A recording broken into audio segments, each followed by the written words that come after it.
پٹے باندھ لو اور سنو. یہ کہتا ہے وہ پنڈت کہ میں بلیدان دینا چاہتا ہوں اور مجھے کوئی مسلمان آ کے مار دے، قتل کر دے، تاکہ ہندو سب سمجھ جائیں کہ مسلمان ہتھیارے ہوتے ہیں. سن وہ خبیث مردود، تیرے خون کی ہمارے نزدیک کوئی قدر و قیمت نہیں. جو لوگ یہ کہتے ہوں گے کہ اس کے سر کی اتنی قیمت اتنی قیمت، میں کہتا ہوں 5 پیسے کی بھی قیمت نہیں. اس سے بڑے نمرودوں کو اللہ نے مچھر سے ہلاک کیا ہے. دیکھنا تم جن کیڑوں کے ذریعے سے مرو گے وہ پوری دنیا کے لیے عبرت کا نشان بنو گے. میں یہاں پر اپنے نوجوانوں سے نہیں کہہ رہا ہوں، اس غلیظ خون کو اللہ ہی کافی ہے. اس غلیظ خون کے لیے، انتقام کے لیے اللہ کافی ہے. اور یہ کہتا ہے بلیدان کی بات، تمہاری ماؤں نے اتنا جگر تمہارے اندر دیا ہی نہیں کہ تم مرنے کے لیے تیار ہو. بلاؤ اپنی قوم کو اور پھر ہم بتاتے ہیں عظمت رسالت پر کون قربانی دیتا ہے. میدان میں آنے کے بعد پتہ چلے گا. اگر کوئی اپنی گردن کٹا سکتا ہے تو صرف نام مصطفیٰ پر کٹایا جا سکتا ہے.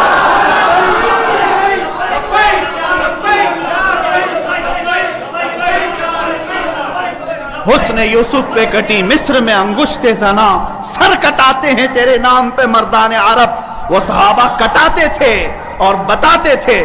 آج اگر وہ پنڈت وہاں بیٹھ کر کے کہتا ہے کہ میں بلیدان دینا چاہتا ہوں، تو اپنی کوٹھے میں بیٹھ کر بلیدان دے لے تیرے اپنے گھر میں.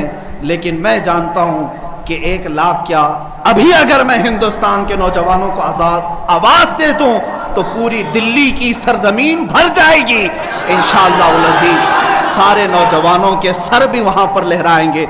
میں انشاءاللہ عنقریب اعلان کرنے والا ہوں کہ اے نوجوانوں، کیا تم میری اس بات پر لبیک کہتے ہو کہ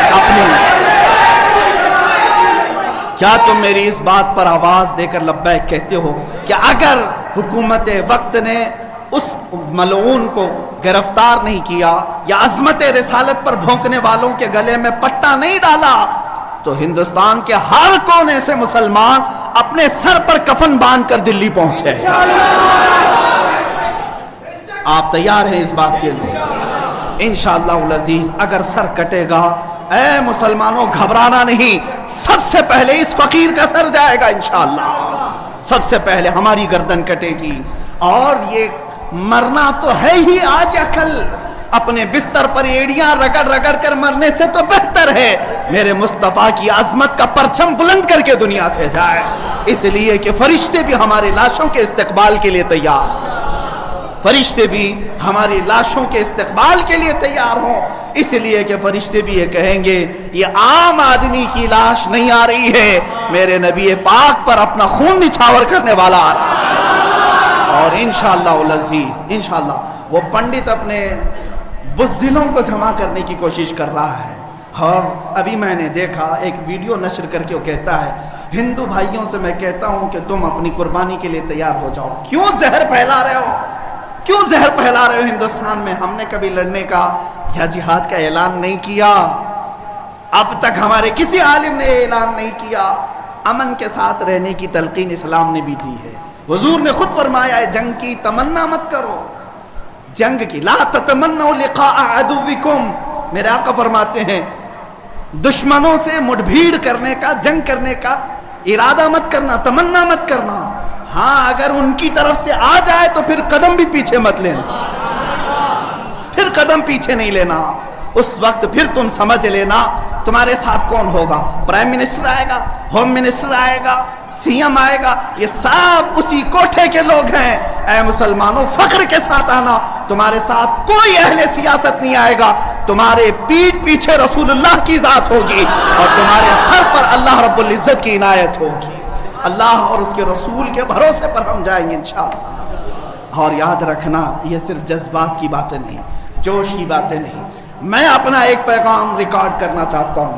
اگر اس ملعون اور اس خبیث نمرود کی اولاد تک میری یہ بات پہنچ سکتی ہے تو پہنچا دی جائے. تم نے بہت بھونک لیا اپنی مندر میں بیٹھ کر کے، تم پریس کلب آف انڈیا میں بیٹھ کر کے بہت بھونک لیے. کتے آپس میں اپنی گلی میں بہت بھونکتے ہیں. میرے اس میسج کو اس ملعون تک پہنچا دیں.